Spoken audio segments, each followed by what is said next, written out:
सभी प्यारे दोस्तों का बहुत स्वागत है। अभी हम करने जा रहे हैं टाटा एस को स्टार्ट, और इसकी आवाज़ सुनिएगा स्टार्टिंग की। पहले तो स्टार्ट ही नहीं हुई,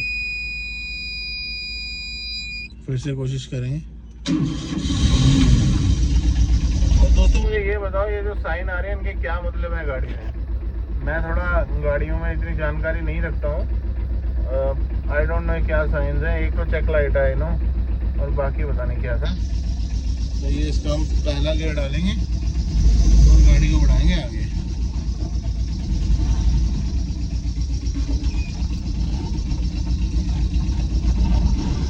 इसके साथ ही मैं आपको भी अशोक लेलैंड 2 को स्टार्ट करके बताऊंगा कि उसकी आवाज़ कैसी है। ये लो जी,